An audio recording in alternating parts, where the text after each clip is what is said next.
preso mi hermano, que sin lástima con grillos por las calles lo arrastraron, sí.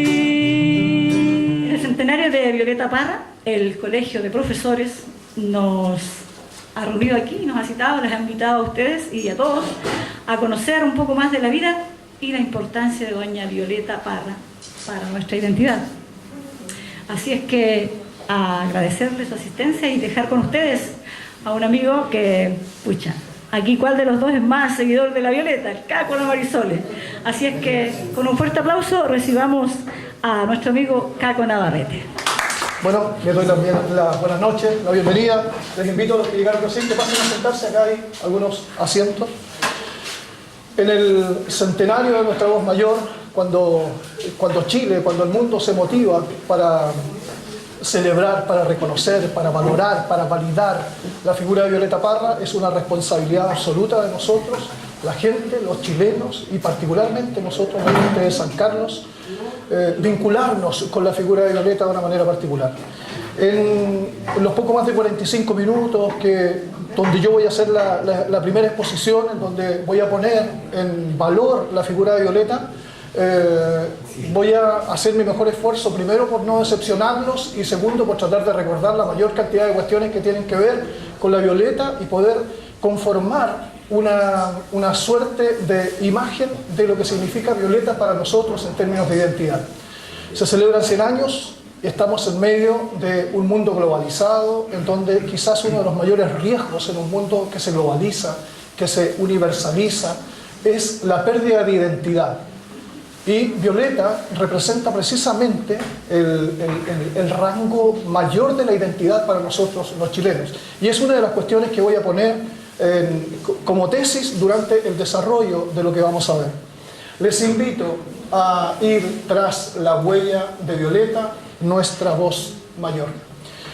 Voy a hablar de mí solo los 2 siguientes minutos porque lo demás va a ser absolutamente irrelevante lo que yo tenga que decir de mí mismo, pero sí para poder justificar el por qué me atrevo a hacer esta presentación. Les cuento que en el año 1991, en un programa muy interesante que se hacía en la televisión, cuando todavía la televisión se interesaba por hacer programas culturales, de peso, de conversación, uno de los grandes escritores chilenos, uno de los grandes pensadores chilenos, don Christian Walken, en el año 1991, en La belleza de pensar, dijo una frase que a mí me hizo mucho sentido, que en realidad me golpeó profundamente y me marcó profundamente. Año 1991, cuando Christian Walken dijo que Violeta es para Chile lo que Homero es para Grecia. Homologa el valor de Violeta en términos de identidad al trabajo extraordinario que hace Homero cuando escribe, cuando relata, cuando nos cuenta y universaliza lo que es el sentir del ser griego. Y Walken hace esa homologación respecto de estos dos personajes. Sabiendo el valor que tenía Homero, el valor que tiene Homero, entonces yo dije, será tanto, y empecé a buscar de manera desordenada, tratando de encontrarme con la figura de Violeta, y he tratado de leer todo lo que sea posible, y he tratado de escuchar todo lo que sea posible, y en esta búsqueda incesante me encontré con personas maravillosas, dentro de las cuales es imposible dejar de recordar a mi amigo Oscar Parra, el hermano menor de la Violeta. Y él me vinculó, por suerte, con algunos personajes de la familia con quien todavía mantenemos algún vínculo, y dentro de ellos la persona de Ángel Parra, que lamentablemente partió hace bien poco tiempo. Y ahí se fue construyendo una imagen de Violeta. Para hablar de este volcán, para hablar de esta suerte atropellada de figura que es la Violeta, que lo vamos a demostrar más adelante, para hablar de esta mujer tan intensa, tan pasional, tan absoluta, tan irreflexiva a ratos y también por una reflexión muy profunda en otros, debemos buscar una forma de aproximarnos a la figura de Violeta. Una es por medio de la dimensión humana y la otra es por medio de la dimensión artística. Y dentro de la construcción humana de Violeta, obviamente, la primera relación que nosotros tenemos con el mundo es el entorno social, pero principalmente el núcleo fundamental, la célula fundamental en la familia. Y en la dimensión humana de Violeta vamos a revisar los aspectos personales y también sus aspectos familiares y también sus aspectos personales. vamos a revisar algunos aspectos familiares que marcan la construcción, el carácter, la forma, la cosmovisión de Violeta. En la construcción de Violeta interfiere de manera muy importante su padre. Su padre es Nicanor Parra Parra. Nicanor viene de una familia con bastantes recursos para la época. Estamos hablando de inicios del 1900. Nicanor Parra es hijo de un abogado, don José Calixto Parra, y tenía un muy buen pasar, esta cuestión se vio dificultada cuando Nicanor Parra toma la decisión de casarse con Clarisa. Digo que se ve dificultada porque se empiezan a venir los hijos.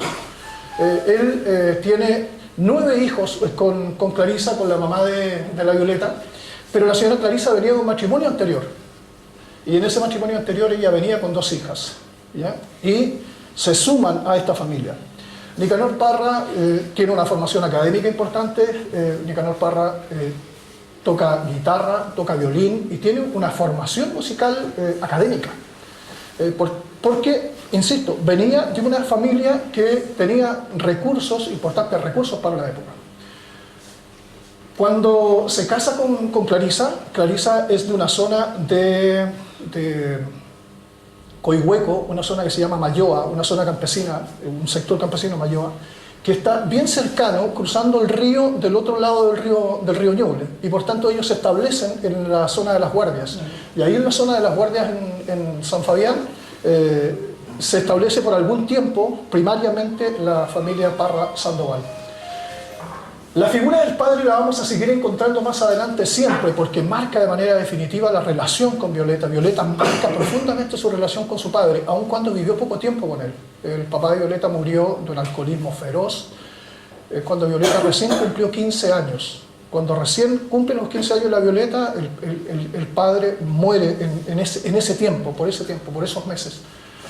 La figura de la madre es muy importante a la falta del padre no después de morir, incluso antes de morir, porque el padre de Violeta era un desordenado, un vividor, un tipo que incluso en la zona de, hacia allá está, ¿cierto?, Ñiquén, la zona del Edén, por ahí, por la zona del Edén, la zona rosera del Edén, en Ñiquén, por el lado del Perquirauquén, ahí Nicanor Parra, el papá de la Violeta, había heredado un campo más o menos grande, más de 70 hectáreas se dice que tenía, y las perdió jugando al naipe.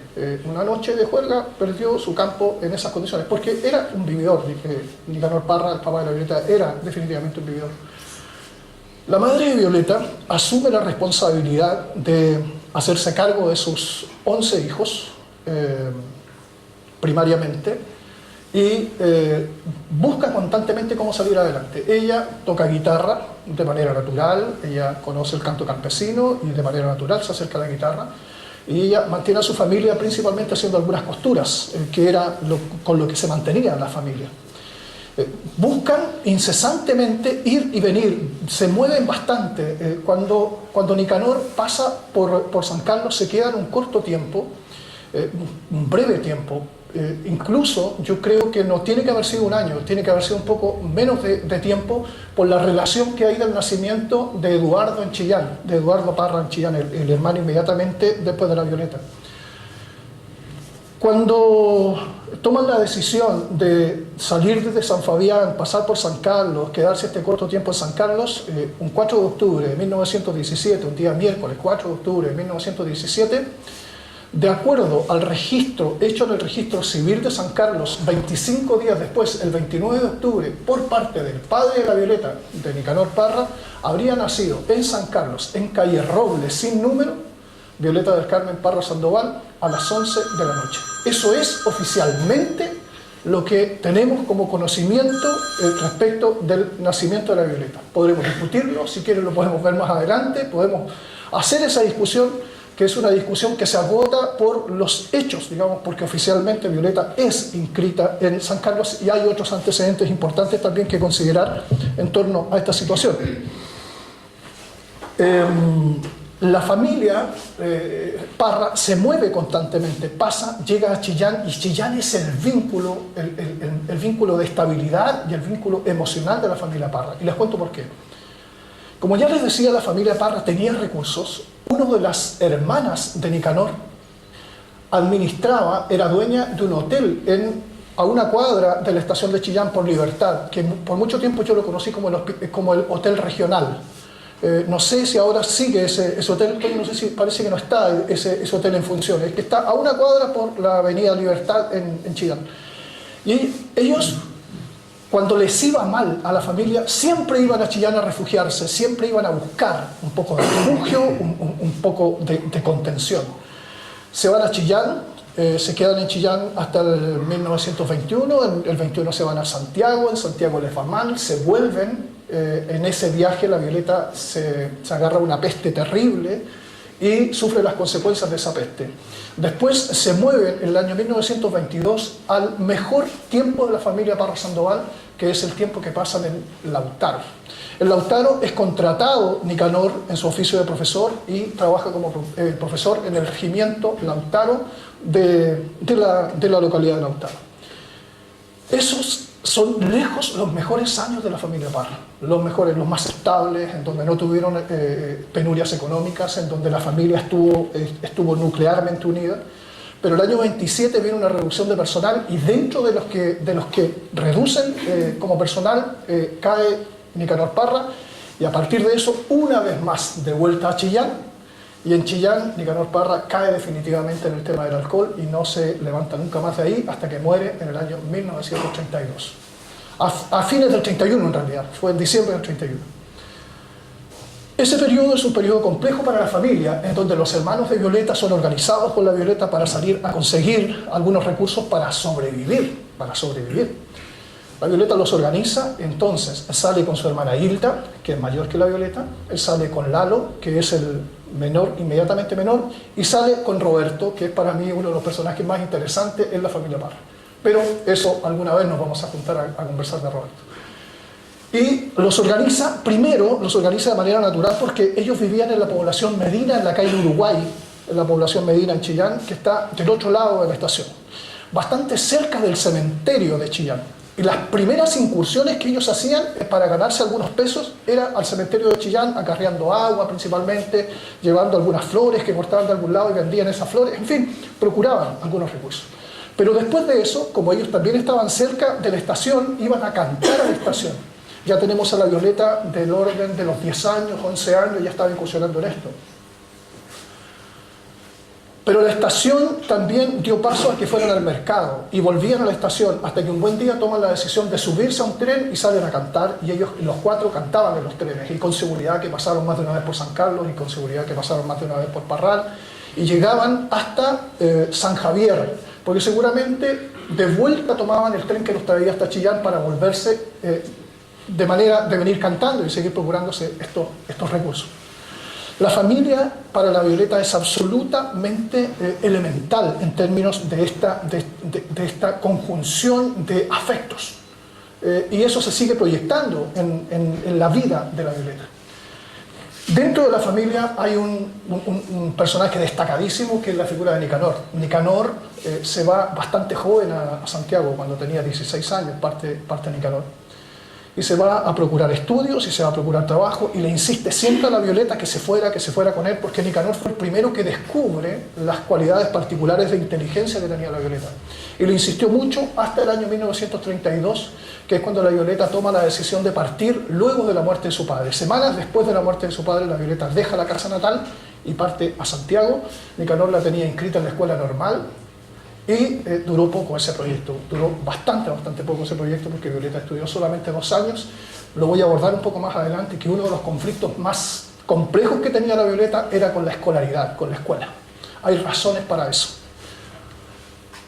Vamos a los aspectos personales de la Violeta. En los aspectos personales vamos a acercarnos a 3 dimensiones: sus amores, sus dolores y personas y personajes que participan en su construcción, en su carácter.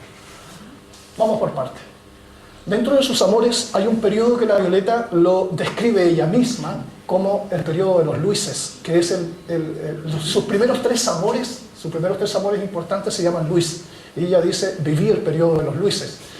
Y su primer gran amor no correspondido, fue cuando Violeta se va a la casa de Nicanor, a Santiago, y llegaba de manera recurrente un estudiante de filosofía muy amigo de Nicanor, que se llamaba Luis Oyarzún.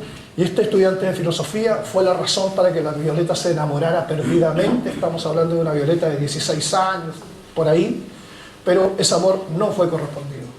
Su segundo gran amor fue su marido, Luis Cereceda, obrero ferroviario que trabajaba en el ferrocarril y que la conoce cuando Violeta incursionaba cantando en algunos locales que estaban cercanos a la estación de ferrocarril y la estación central. Me refiero a un local particularmente que se llamaba El Tordo Azul, que estaba en la esquina de San Pablo con Matucana. Justo en esa esquina había un local en donde había un escenario y Violeta cantaba. Ahí conoce a Luis Cereceda. ¿Por qué tiene un asterisco el señor Cereceda? Porque quiero aprovechar de derribar algunos mitos que hay en torno a la figura de la Violeta. Uno de los mitos más recurrentes en torno a la figura de la Violeta es que la Violeta tenía una militancia, que era de militancia comunista. Quien era comunista era Luis Cereceda. Violeta nunca tuvo militancia. Violeta tuvo una militancia social, pero no tuvo militancia política. Primer mito derribado, y búsquenlo donde ustedes quieran. No hay una sola anotación en donde la Violeta parezca comunista. No porque tenga nada a mano serlo, lo quiero aclarar, el ser comunista, no estoy diciendo eso. Lo que estoy haciendo es derribando un mito, exclusivamente, para que se entienda. Y participa de manera muy activa la Violeta en una elección el año 1946. ¿Alguien se acuerda cuál fue el presidente del año 1946? ¿Fue un presidente radical? No. Gabriel González Nieva. En ese periodo es cuando participa de manera muy activa la Violeta, atraída por el tema social, además con su marido, que era un dirigente ferroviario comunista. Él tenía esa... Con Luis Cereceda tiene dos hijos. Él tiene a Isabel el año 39 y el año 43 a Ángel. Isabel Cereceda Parra y Luis Ángel Cereceda Parra. El matrimonio de la Violeta dura 10 años, del 38, se casó el 38 y duró hasta el 48, a inicios del 48. La propia confesión de la Violeta dice que el matrimonio se hizo insostenible. Me hubiera gustado que hubiera estado la Marisole, porque la Violeta vivió lo que viven la gran mayoría de las cantoras, que a los maridos no les gusta que ellas salgan a cantar. Y Cereceda al principio se mostró bastante abierto a la posibilidad de que saliera a cantar, pero cuando ya la Violeta se toma en serio esto de salir a cantar, no le gusta a Cereceda y empiezan los conflictos familiares. Después, el año 49, la Violeta, la verdad es que era de bastantes amores. Ya inmediatamente saliendo con Cereceda, el año 49 se empareja con el Mono Arce. Y con el Mono Arce vive un periodo en donde es la búsqueda de espacios para trabajar, la búsqueda de espacios para poder desarrollar su arte, que alguien le diera la posibilidad de hacer su trabajo. Y escribe una décima que yo me recuerdo haberla leído hace muchos años y que me la aprendí por entonces, y que demuestra este periodo conflictivo de la búsqueda de espacios para desarrollar su trabajo. Dice: ayer buscando trabajo toqué una puerta de fierro, como si yo fuera un perro me miran de arriba a abajo, con promesas a destajo me han hecho volver 100 veces, como si gusto les diese el verme considerar, muy caro me han de pagar el pan que me pertenece. La Violeta está enfrentando un mundo hostil respecto de lo que ella entendía que era el espacio vital para ganarse los recursos económicos para poder vivir. Con Cereceda tiene dos hijos, y con Luis Arce tiene dos hijas. Carmen Luisa, que nace en el año 1950, y Rosita Clara, que nace en el año 1953, en diciembre de 1953. Y la figura de su última hija, de Rosita Clara, es una de las figuras que vamos a seguir encontrando más adelante. Quiero aquí detenerme muy brevemente, porque lo más interesante de esto viene después, pero no puedo dejar de decir que Luis Arce era, en algunos libros, en algunas biografías, se le grafica como un gran tenor. Otro de los mitos que quiero derribar: Luis Arce no cantaba en ningún lado. En la página 67 de uno de los mejores libros que hablan de la Violeta, que es Violeta se fue a los cielos, que escribe Ángel Parra dice: aquellos que creen conocer a mi madre y que dicen que Luis Arce era un tenor, están absolutamente equivocados y saben muy poco de mi madre. Porque la verdad es que él lo que hacía, y muy bien, y por lo que era muy famoso, es que era un gran jugador de billar. En eso era destacadísimo el tipo. Y después se integra al trabajo de Violeta cuando Violeta crea una compañía folclórica. Y ahí él hace de productor. Se iba adelante, hacía algunos contratos, hacía algunas cosas motivados por la Violeta. Vamos a avanzar. Estábamos viendo el ayer buscando trabajo. Sus hijos, Isabel, Ángel, del primer matrimonio, Carmen Luisa y Rosita Clara, segundo matrimonio. Rosita Clara muere cuando tenía 10 meses de edad, quedó de 9 meses cuando la Violeta sale a una larga gira por Europa y quedó al cuidado de su padre y de su hermana Marta. Acuérdense de la primera hermana del primer matrimonio de la señora Clarisa.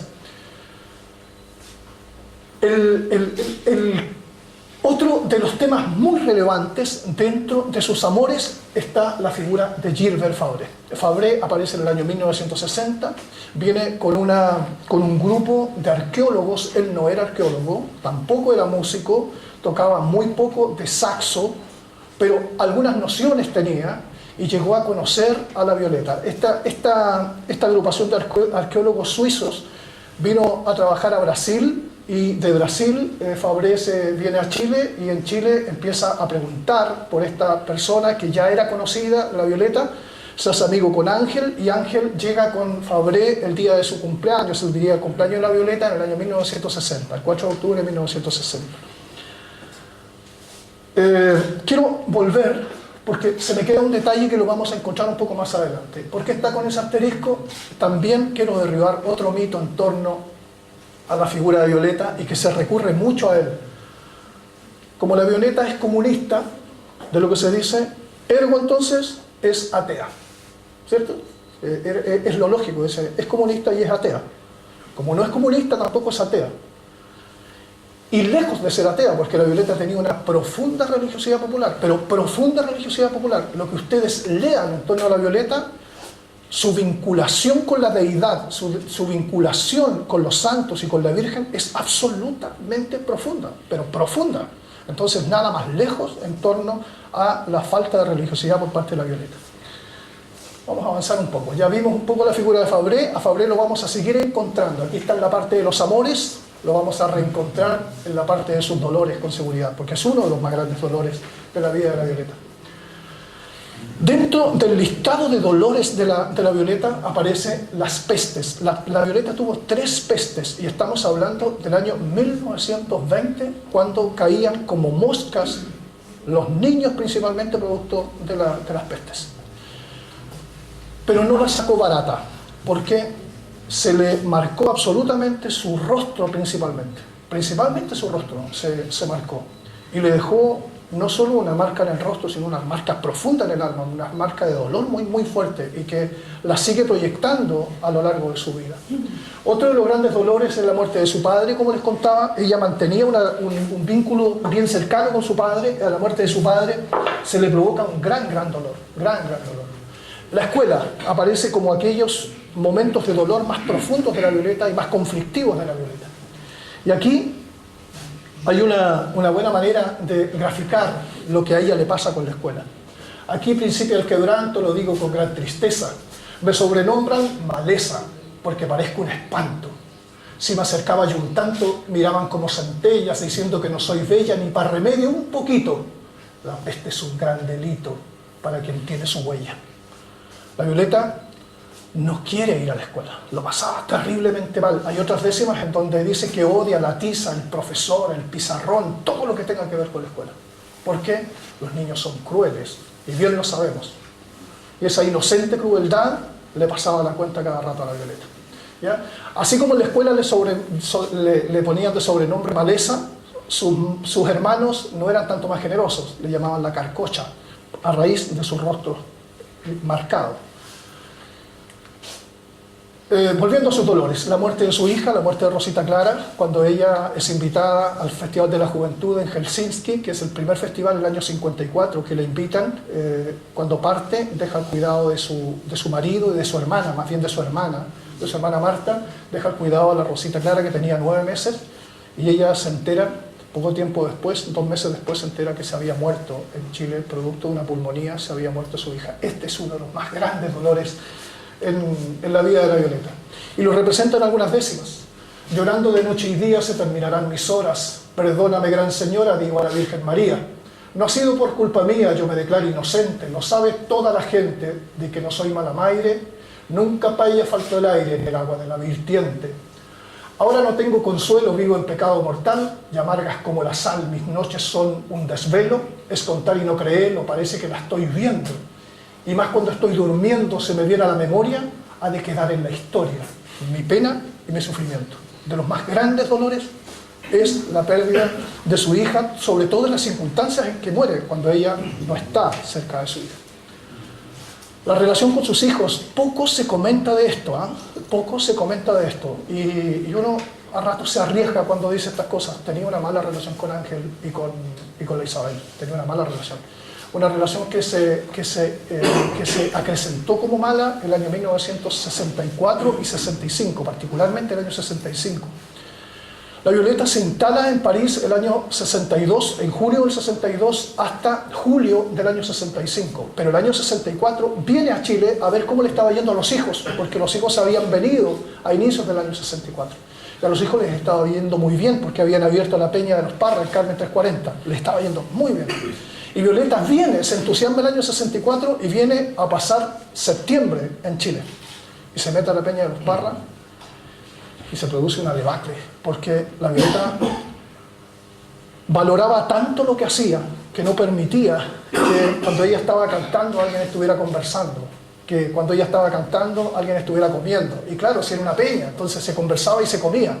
Entonces entraba en conflicto. Incluso se dice que más de una vez se bajó del escenario y fue a increpar a alguien y lo golpeó. Entonces eso provocó un conflicto con sus hijos y entonces la Violeta vuelve a Francia, donde estaba con Fabré, pero toma la decisión de volverse al año siguiente. Y esa relación definitivamente se rompió. Cuando la Violeta se muere, cuando la Violeta toma la decisión de pegarse un tiro en la carpa de la reina, estaba solo con su hija Carmen Luisa. Ni Ángel ni Isabel estaban cerca porque estaban en sus propios proyectos.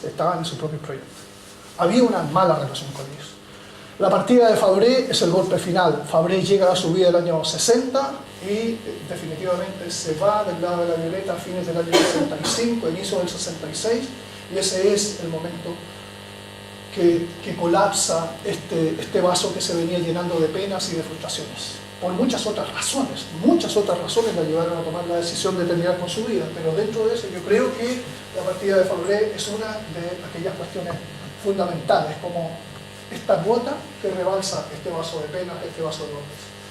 La falta de reconocimiento. Fíjense que Violeta estaba tan convencida del valor de lo que estaba haciendo, del valor de lo que estaba reconstruyendo en términos de identidad. Cuando salió a buscar esta identidad nuestra, estaba tan convencida que sus proyectos también estaban en función de este convencimiento, y sus proyectos eran grandilocuentes. Ella quería ser, no la carpa de la reina, quería ser la universidad del folclore. La Violeta no quería hacer encuentros pequeños, quería grandes encuentros de la identidad de Chile.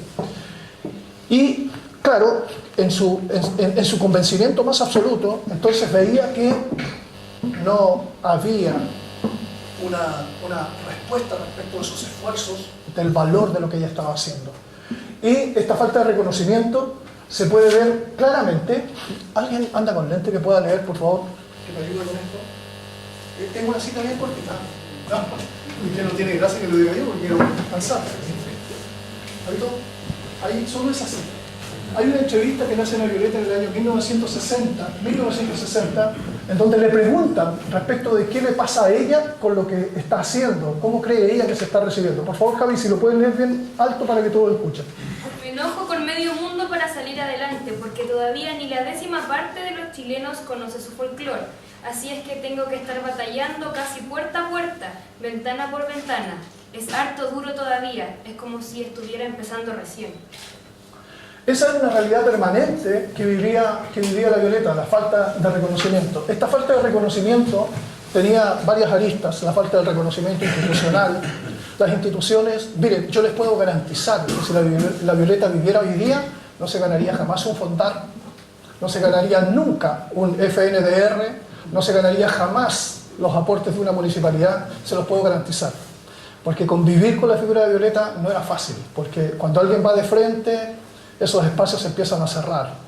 Los espacios que se abren son a otros que son capaces de acomodarse a esa realidad, y a lo mejor es la mejor forma de hacerlo, pero la Violeta les aseguro que no se hubiera ganado un fondar, estoy absolutamente seguro. La falta de reconocimiento familiar, como les decía, este conflicto que mantiene con la familia, la falta de reconocimiento del mundo de la cultura, pero sí hubo el reconocimiento del pueblo. La Violeta hace un... Mire, hay otro mito que aquí también quiero aprovechar de derribar. Una de las cuestiones más permanentes detrás de la figura de la Violeta es cuando alguien le pregunta a alguien que supuestamente conoce del trabajo de la Violeta y le dice, pero ¿cuál crees tú que es el aporte de la Violeta? Entonces, es que son muchos los aportes, pero dime uno. Dime uno. Es que son tantos, pero dame uno. ¿Cuál crees tú? Es que le entregó su vida al folclore. No es verdad. La Violeta incursiona en la música folclórica recién el año 1953 hasta el año 1958. Del 53 al 58 es cuando hace su búsqueda del folclore. La Violeta fue una mujer citadina. La Violeta fue una mujer que se crió en las ciudades. Estuvo en su paso por San Carlos de Mese, Chillán, que era una ciudad pequeña, pero era ciudad. Estuvo en Lautaro, estuvo en Santiago, y ella se forma principalmente en Santiago. Ese es otro de los mitos. La Violeta, desde el año 53 en adelante hasta el 58, se dedica con su más absoluta pasión desbordada a buscar todo lo que pueda conocer respecto de nuestra identidad. Y fue como nadie, la que mejor descubrió nuestra identidad. Lejos. No fue la única, porque hubo otros, que también lo hicieron, pero no como lo logró hacer la Violeta. Y el año 53, ella graba un disco. ¿Se acuerdan que los discos venían por ambos lados? Caray, era un disco pequeño. Por un lado venía El casamiento de negros, y por el otro, Qué pena siente el alma. Qué pena siente el alma es una recopilación, y si ustedes toman el Qué pena siente el alma, es una recopilación bastante incompleta, porque incluso no hay rimas en algunos de los versos que ella pone, porque las recopila. Y El casamiento de negros tiene una historia muy interesante, una doble historia interesante. La Violeta construye a partir de una cuarteta inicial.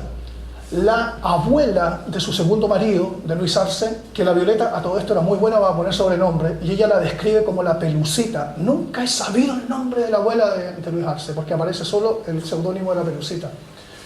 Ella le entrega una cuarteta y le dice, Violeta, ahí nosotros cantábamos algo en donde se hacía una fiesta a partir de unos negros, y resulta que todo era negro, y entonces le entrega la primera cuarteta que dice, se ha formado un casamiento, todo cubierto de negros, negros novios y padrinos, negros cuñados y suegros.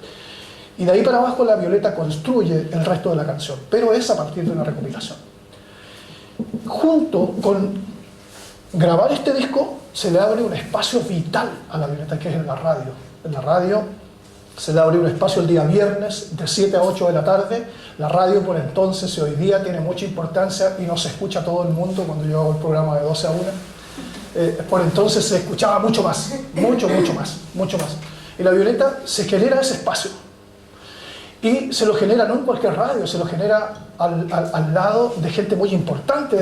Osvaldo Daneman era el director de la radio por entonces, y él le abre un espacio para que la Violeta haga su programa. Y el programa de la Violeta, tal como les contaba, era bastante pretencioso, porque la Violeta no hacía nada en pequeño. Ella hacía una suerte de documental. Y cada programa, día viernes, era una puesta en escena de un valor folclórico, o de un hecho folclórico. Y ella entonces lo trabajaba, hacía grabaciones, traía algunas grabaciones, traía alguna música. Era una cuestión muy entretenida. Y al corto andar, la Violeta fue referente de la radio con su programa Canta Violeta Parra, así se llamaba este programa. Y empezaron a llegar las cartas y empezó a ser todo un fenómeno. Tanto así que el reconocimiento vino de parte de los cronistas de la época, y recibió el premio Caupolicán en el año 1954 a la mejor folclorista del año, que es, curiosamente, el único reconocimiento que tiene en vida la Violeta.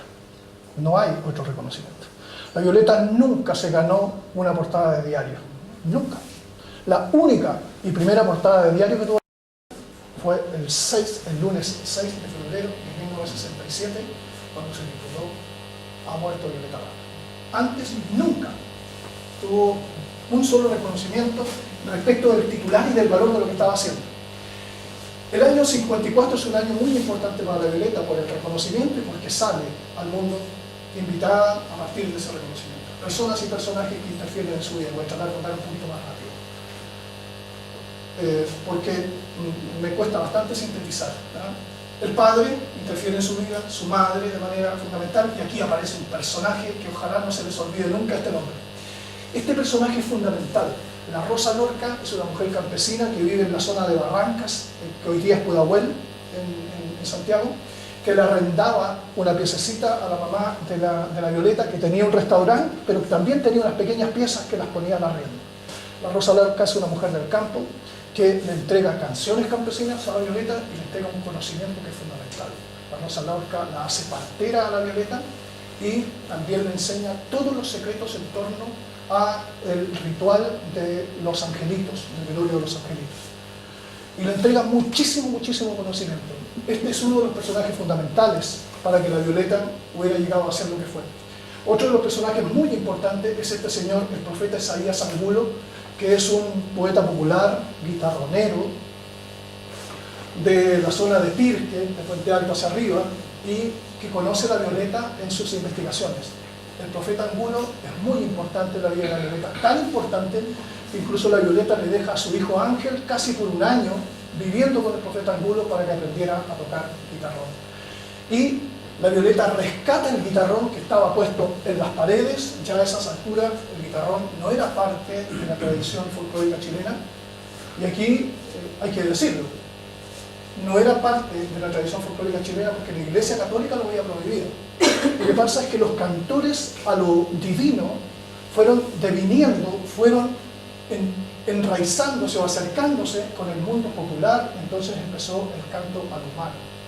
Pero el canto al humano era bastante incómodo para la Iglesia Católica, que representaba por entonces a la oligarquía, que salía constantemente en los cantos al humano, en las protestas que se hacían por el medio del canto. Entonces la Iglesia Católica prohíbe el guitarrón, como el sillón de Donoto más o menos.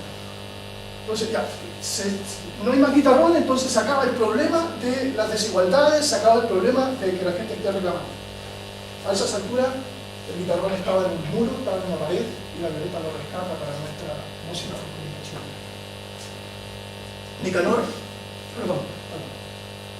Nicanor, su hermano, es fundamental. Nicanor es quien siempre le está impulsando, quien siempre le está motivando. Nicanor es un gran motivador. Incluso la Violeta dice que no hubiera habido Violeta Parra si no hay Nicanor. Sin Nicanor, yo no existo. Y Gilbert Fabré, que Fabré desata las más grandes de las pasiones amorosas y también las más grandes pasiones de desamor vividas por la Violeta. Fabré es un personaje muy importante dentro de la constitución. Vamos al aspecto de la dimensión artística. En la dimensión artística vamos a abordar aportes a nuestra cultura y también aportes a nuestra identidad. Y para mi gusto, este es el terreno más importante dentro de lo que significa para nosotros la Violeta. El valor que tiene la Violeta es en directa relación con lo que significa para nuestra identidad.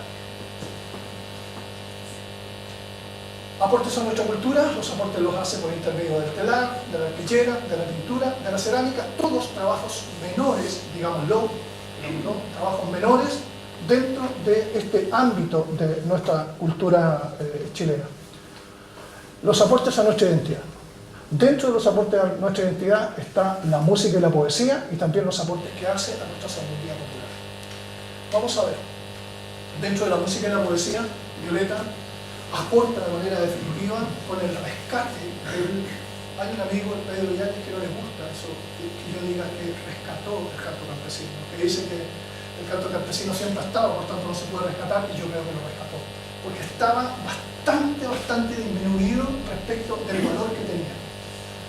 Rescata el canto campesino a través de una búsqueda incesante, constante, buscaba constantemente de manera natural, absolutamente natural, sin un método de investigación, nada, lo buscaba, salía a buscar. La poesía popular rescata la décima, rescata la cuarteta, la redondilla, y otras formas de verso popular. También rescata lo que les contaba de este guitarrón chileno que estaba puesto en el muro, ella misma aprende a tocarlo y lo empieza a difundir por todos lados. Tanto así que incluso en su primer viaje a Francia, lleva un guitarrón chileno y lo entrega a un museo en Suiza. No recuerdo el nombre del museo, pero lo entrega en un museo en Suiza. Le aporta también a nuestro acervo musical chileno nuevos instrumentos y nuevos ritmos. La Violeta incorpora a nuestro folclore nuevos instrumentos como la quena, el charango, el bombo, que eran instrumentos andinos que no estaban hasta el año 1955. Ustedes busquen cualquier información, busquen por cualquier rincón, nuestra música folclórica no los contenía, es la Violeta la que los trae y los pone en valor. Pero también incorpora nuevos ritmos, no solo nuevos ritmos de nuestro territorio, sino también incorpora ritmos de afuera. Es así como incorpora el cuatro, el instrumento venezolano, y incorpora también algunos ritmos venezolanos. Y hace una intensa investigación en terreno. Y aquí tengo ese asterisco para contarles una cuestión anecdótica, pero que es muy importante de conocer. Porque la Violeta salía a buscar información con un cuadernito y trataba de escribir todo, pero era un problema, porque ella no sabía música. Por tanto, no podía registrar el valor musical de lo que le estaban contando, y eso se quedaba en su memoria, o se lo aprendía o se perdía. Y pasa una cuestión bien curiosa, cuando graba, yo les contaba que en el año 53 grabó El casamiento de Lennox. ¿Se acuerdan que les conté que fue el primer disco que ella grabó? El 53 por un lado, El casamiento de Lennox, por el otro lado, en vals tan conocido que apenas siente la mano. Hay un pibito, un director musical estadounidense que conoce esta melodía de la Violeta y él graba un disco con un título bien ostentoso, Melodía Loca, se llamaba, se formaba un catalento, él la graba y graba un disco y le va bastante bien en Estados Unidos, pero la Violeta se enteró, a pesar de que no estaba en internet, se enteró y demandó a este director musical y le ganó la demanda. Y lo que compró fue una grabadora, pero no una grabadora, era una grabadora del porte de la mesa más o menos, y que Ángel tenía que andar corriendo con esta grabadora porque era muy pesada, tenía que salir a grabar con ese aparato y se metía a los campos con esa grabadora. Era toda una proeza, pero necesitó muchísimo. Y esa investigación la hizo sin un método de investigación, más bien instintivamente, y le ayudó mucho este camarada. Vamos a la sabiduría popular. La Violeta rescata mucho de la sabiduría popular y es capaz de difundir esta sabiduría popular por medio de sus próximas canciones, de las otras canciones, pero también por intermedio de su programa de radio, también por la cantidad de entrevistas en donde ella estaba participando. Dentro de la sabiduría popular habría que destacar el velorio de los angelitos, la preparación, los ritos, los cantos, los rezos, la función de partera que ella la hace. Hay una canción que a hartos sancarlinos les molesta porque se llama Yo canto la chillaneja. En esa canción Yo canto la chillaneja ella relata que le toca atender un parto. Dice que la Luisa está con dolores de parto y efectivamente es así. Era una vecina que vivía por allá por la Reina Alta, cuando la Reina Alta era la periferia de Santiago, no como hoy día, y ella tiene que atender ese parto, le tocó atender más de los partos. Aportó con adivinanzas, dichos, refranes, mitos y leyendas populares. La música, la poesía, puesta en valor con la sabiduría popular y como transmisión de sabiduría popular, sus creaciones. La Violeta, yo les decía que hace una búsqueda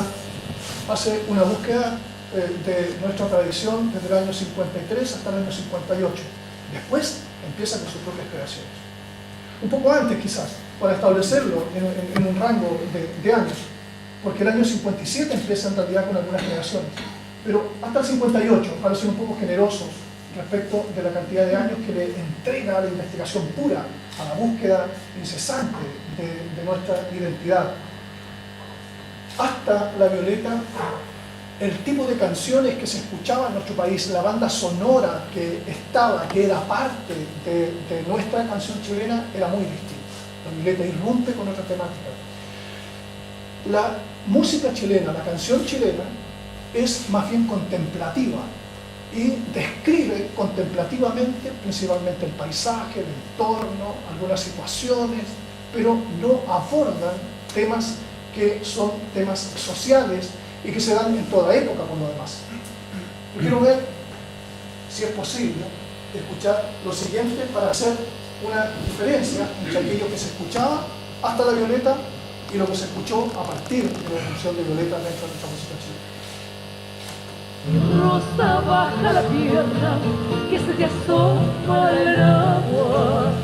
Mira que a los que te miran la boca se les hace agua. Cuando voy para la querencia, galopando en el overo, llega a relinchar de gusto porque sabe que la quiero. Llega a relinchar de gusto porque sabe que la quiero. ¿Cómo no te han de llamar? Mata de Arrayán Florío. Y estáis dejando pasar como agüita el amor mío. Ahora vamos a escuchar un poco cómo cambió la composición a partir de Quisiera tener un hijo brillante, brillante como un clavel, ligero como los vientos, para llamarlo Manuel y apellidarlo Rodríguez, el más preciado laurel.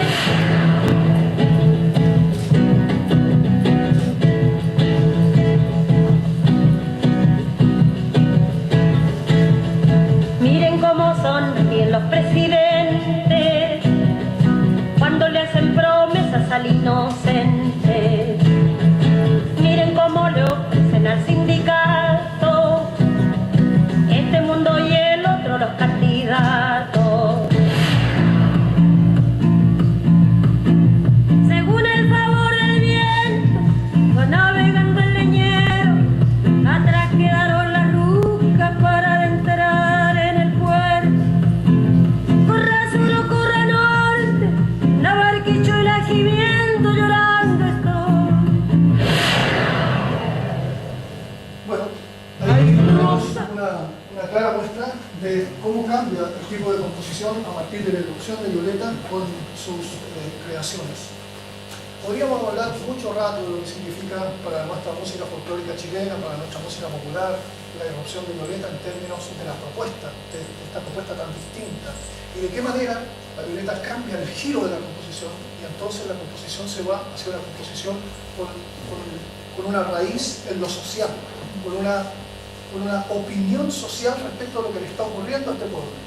Y pareciera que escribió ayer en la tarde, y pareciera que escribió el año 60 por la tarde, porque esto ha venido ocurriendo siempre, pero alguien tenía que decirlo, alguien tenía que atreverse a decirlo. La Violeta se atrevió a decirlo, y bueno, aun cuando tiene todo el reconocimiento de un amplio sector, también tiene la odiosidad de otro amplio sector tanto más grande, digámoslo, porque se atreve a enfrentar estos temas, y eso le pasa también la cuenta en muchos momentos de su vida.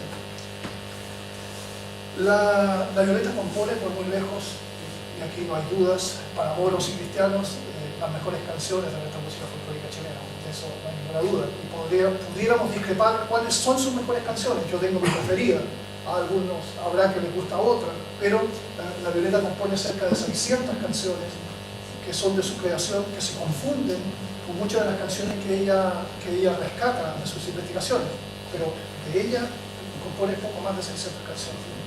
Es fundamental dentro de nuestra música chilena, porque fueron otros también quienes siguieron este ejemplo de composición. Se sumaron muchos otros. El propio Rolando Alarcón, que siguió en la senda de la Violeta en búsqueda de esto, los que inventaron.